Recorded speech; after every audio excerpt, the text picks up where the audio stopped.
Hello guys, चलिए हम कुछ और सीक्वेंस का थ्योरम देखते हैं। ठीक है, कन्वर्जेंसी का। तो देखिए एक छोटा थ्योरम है बट इम्पॉर्टेंट थ्योरम है। क्या है थ्योरम? है एक convergent sequence has a unique limit. ठीक है, कोई भी कन्वर्जेंट सीक्वेंस का लिमिट यूनिक होता है। तो मैंने आपको बताया था कि अगर लिमिट यूनिक नहीं होगा तो वो कन्वर्जेंट नहीं होता। ठीक है, तो चाहे कन्वर्जेंट हो या डाइवर्जेंट हो, उसका लिमिट यूनिक होता है। ठीक है, आइए इसका प्रूफ देखते हैं। प्रूफ इसका सिंपल है। ठीक है, कैसे प्रूफ करेंगे? जैसे यूनिकनेस प्रूफ करना है ना, कि यूनिक है। तो यूनिकनेस प्रूफ करने का तरीका ये है कि थोड़ी देर के लिए आप सपोज कर लीजिए कि इसका लिमिट जो है वो यूनिक नहीं है, यानी कि एक से ज़्यादा इसका लिमिट हो सकता है। और फिर हम लोग ये दिखा देंगे कि अगर आप दो लिमिट लेते हैं इसका तो वो दोनों इक्वल होगा, यानी वो एक ही लिमिट होगा। ठीक है, तो कैसे प्रूफ करेंगे? देखिए, let if possible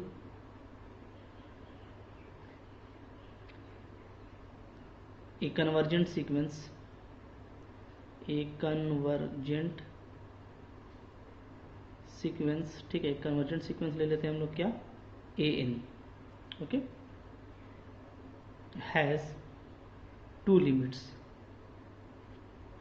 L and L dash. ठीक है, अगर ये संभव है तो हम लोग मान लेते हैं कि इस कन्वर्जेंट सीक्वेंस का दो लिमिट है, एल और एल डैश। ठीक है, तो हमको क्या दिखाना होगा कि दोनों इक्वल हो जाएगा। ठीक है, देन बाय डेफिनेशन ठीक है, जो कन्वर्जेंसी है उसका डेफिनेशन से क्या होगा? Definition of convergency of sequence क्या हो जाएगा? ठीक है, हो जाएगा to epsilon greater than 0। Okay, there exist a P natural number. Okay, such that क्या कि जो सीक्वेंस का जो ए एन माइनस एल का जो मॉडुलस वैल्यू है वो क्या होगा? एप्सिलॉन बाई 2 होगा। ठीक है, for all N greater than equal to P. ठीक है, ओके, ये हो गया मेरा इक्वेशन 1। ये हो गया किसके लिए? ये जब लिमिट ए होगा तो ये डिफिनेशन लगेगा। एंड आल्सो, ठीक है, to epsilon greater than 0 there exist q belonging to natural number such that a n minus l dash is also epsilon by 2, okay, for all n greater than equal to q। ये मेरा क्या हो गया? Equation 2। Clear है? ठीक है, तो अब जैसा मैंने आपको पीछे समझाया था कि जब भी आप दो इंटीजर लेंगे p और q और दो इक्वेशन को ऐड करना है, ठीक है, तो हम लोग क्या करते हैं? इन दोनों इंटीजर का मैक्सिमम ले लेते हैं।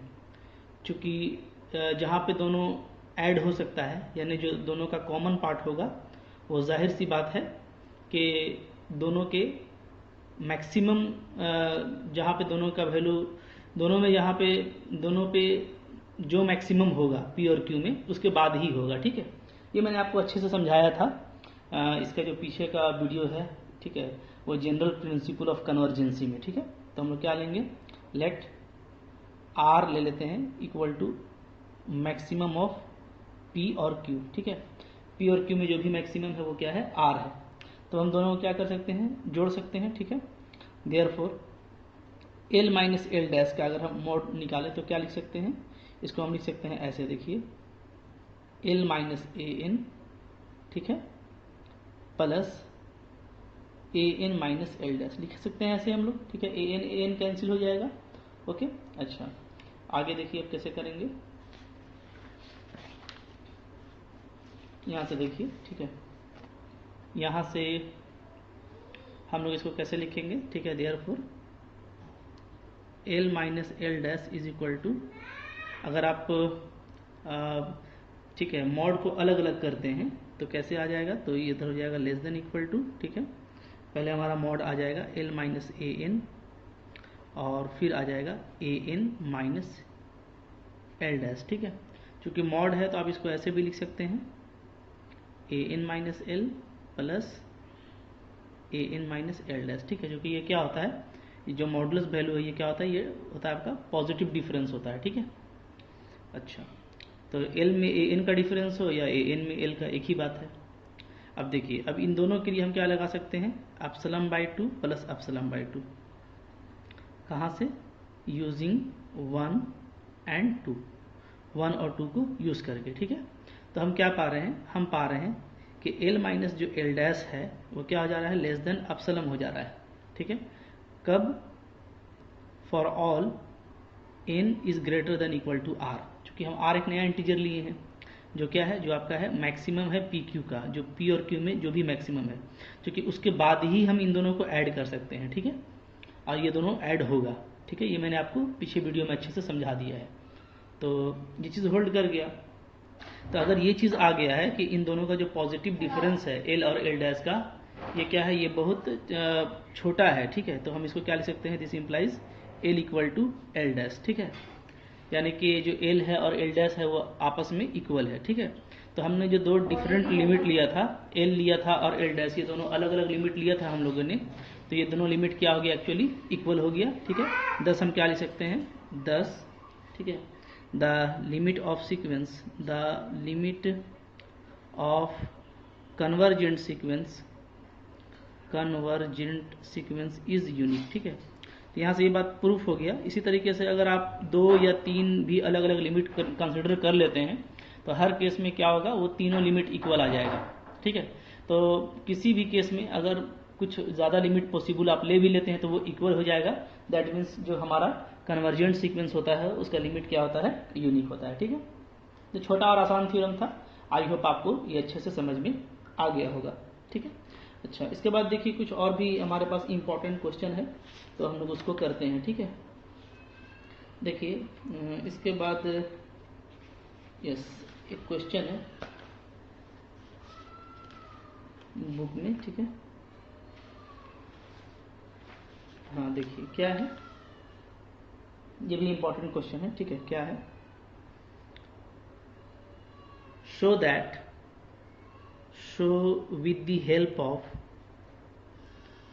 with the help of Cauchy's general principle, ठीक है।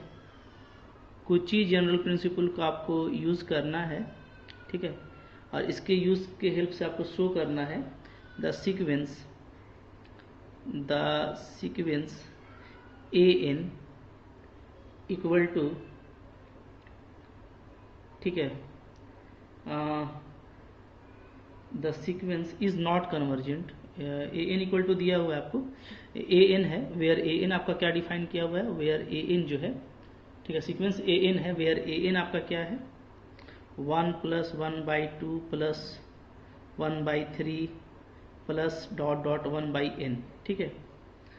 Is not convergent, is not convergent, ये आपको दिखाना है, ठीक है।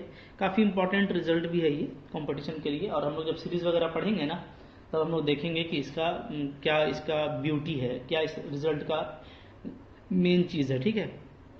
तो आइए इसको पहले प्रूफ कर लेते हैं। प्रूफ आपको बोलता है कि कुची जनरल प्रिंसिपल का यूज़ करके आप इसको प्रूफ कीजिए, ठीक है। तो हम लोग क्या लिखेंगे, हम लोग लिखेंगे according to Cauchy's general principle of convergency, ठीक है। पहले तो क्या आता है result, a sequence A n is convergent, ठीक है। ये कन्वर्जेंट होता है कब, when 2 epsilon greater than 0 there exist integer p such that, क्या लिखते हैं हम लोग लिखते हैं, ठीक है, a n + p minus a n less than epsilon for all n greater than equal to p, ठीक है। यही कुची का स्टेटमेंट है, ओके। आपको यहाँ पे थोड़ा कंफ्यूज नहीं करना कि आप बोलेंगे सर कि कुची में तो यहाँ पे am - an होता था। तो देखिए दोनों एक ही चीज़ है, हाँ। am - an भी होता था, तो क्या मतलब कहने का वो मतलब ये था ना कि एक स्टेज के बाद क्या होगा, दो एलिमेंट का जो गैप है, सीक्वेंस के दो एलिमेंट का गैप वो बिल्कुल खत्म हो जाएगा।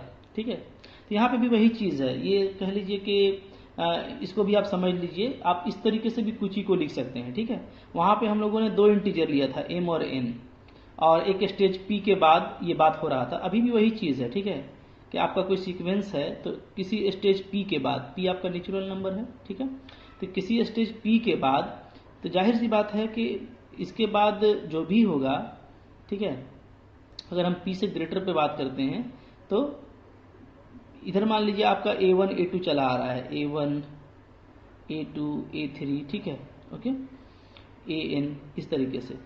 तो p के बाद an प्लस p अगर आप लेंगे तो ये तो p के बाद ही होगा, क्योंकि आप n में p ऐड किए हैं। ठीक है, तो p तो आपको यहाँ पे है तो इसके बाद ही होगा।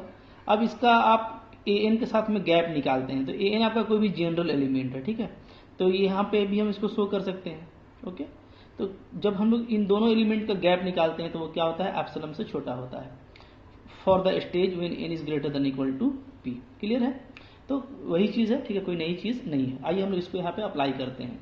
तो देखेंगे अगर ये मेरा हो जाएगा तो सही है, लेकिन चूंकि नॉट कन्वर्जेंट दिखाना है तो ये मेरा यहाँ पे फेल करेगा। देखिए आइए, ठीक है, क्या गिवन है वहाँ से आप काम कर लेते हैं हम लोग। देखिए, ठीक है, सिंस हमारा जो an दिया है वो क्या दिया है, वो दिया है 1 + 1/2 1/3 से लेकर के 1/n। ठीक है, an प्लस p क्या हो जाएगा, ये हो जाएगा 1 1/2 1/3। ठीक है, 1/n की जगह पे आ जाएगा आपका 1/n प्लस p। ठीक है, तो देखिए ये तो चलेगा ही, मतलब ये 1/n प्लस 1 भी आएगा, 1/n प्लस 2 आएगा। ठीक है, और इस तरीके से ये 1/n प्लस p तक चला जाएगा। ओके, ये इसका मतलब हुआ। तो अब आप देखेंगे कि हम दोनों का अगर हम डिफरेंस देखें, ठीक है, पॉजिटिव डिफरेंस, कि an प्लस p में अगर हम an को घटा दें तो ये टर्म तो आपका पूरा हट जाएगा। ठीक है, तो क्या बचेगा, तो आपका बचेगा 1/mod of n plus 1 1/mod of n plus 2 dot 1/n plus p तक बचेगा। ठीक है, ओके।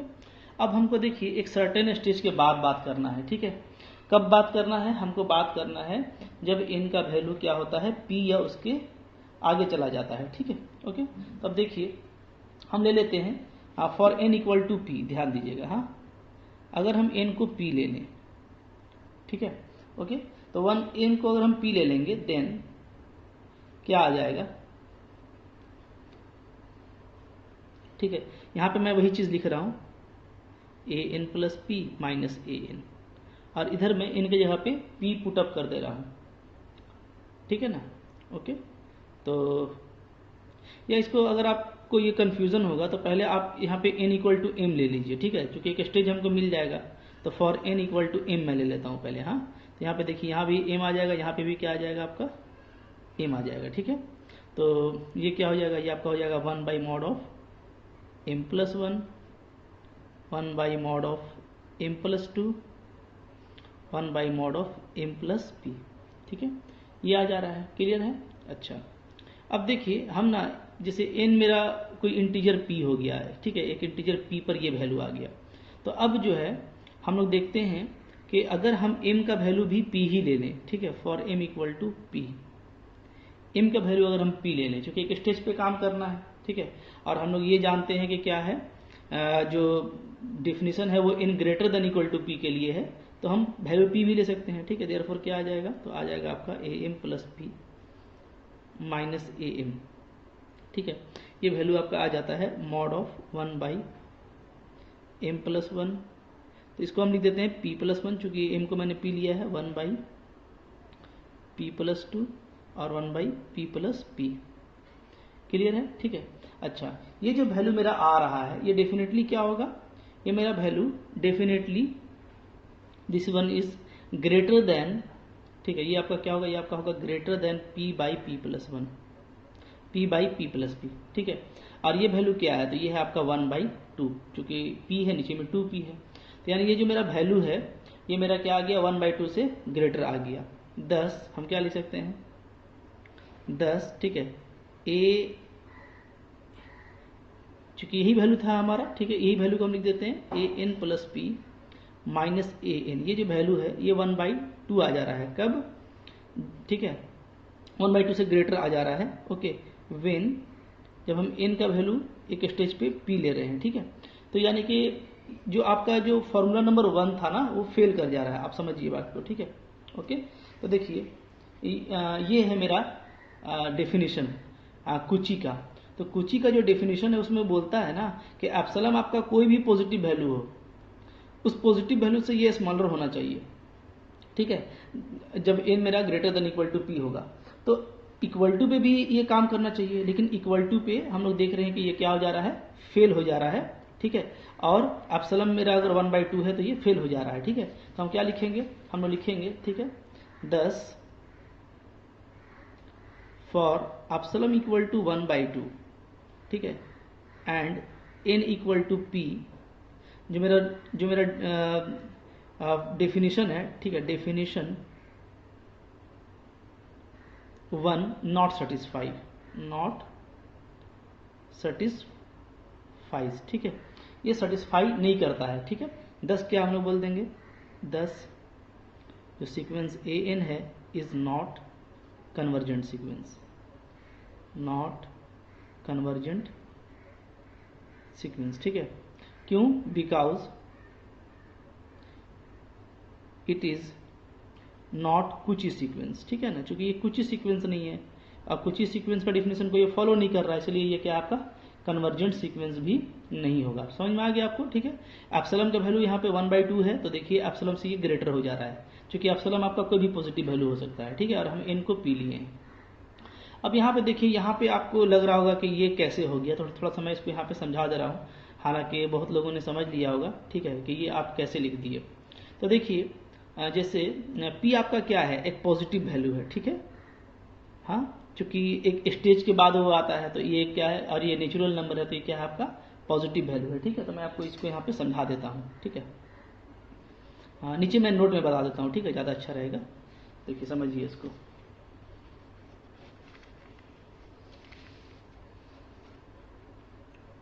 ठीक है।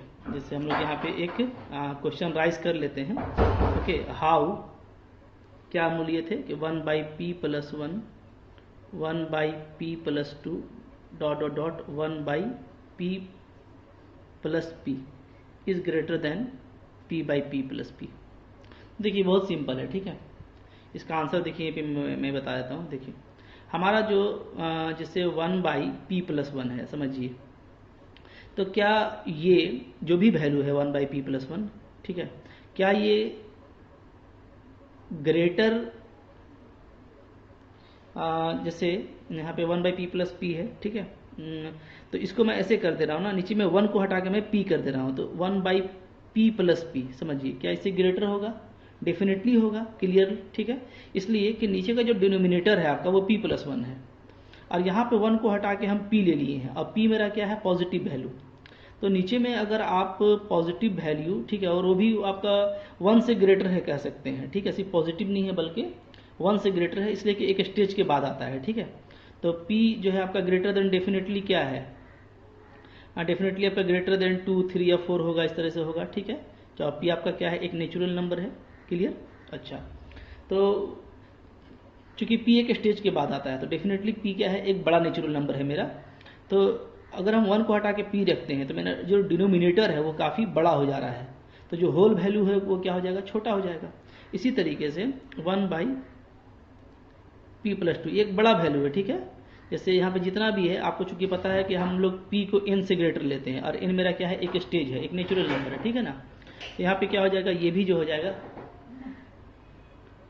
एक मिनट, ठीक है, यहाँ पे क्या आ जाएगा, ये भी आ जाएगा आपका 1/p प्लस p से ग्रेटर आ जाएगा, ठीक है। इसी तरीके से हमारा जो 1/p प्लस p है, ये भी क्या आ जाएगा, ग्रेटर आ जाएगा। ये तो खैर इक्वल ही है, आखिरी वाला जो वैल्यू है ये भी 1/p प्लस p से इक्वल है, ठीक है। अगर हम इस सबको ऐड कर देते हैं, समझिए आप, ठीक है, सबको ऐड कर देंगे तो हमको ये मिल जाएगा, यानी RHS मिल जाएगा, हमको LHS मिल जाएगा, LHS पार्ट। तो आपका ये क्या आ जा रहा है, ये आपका आ जा रहा है, क्योंकि ये एक जगह इक्वल है, बाकी जगह ग्रेटर है, तो ये पूरा ग्रेटर ही होगा, ठीक है। और सारा वैल्यू क्या आ जाएगा आपका 1/p plus p, 1/p plus p, dot dot dot dot 1 by P plus P, ठीक है।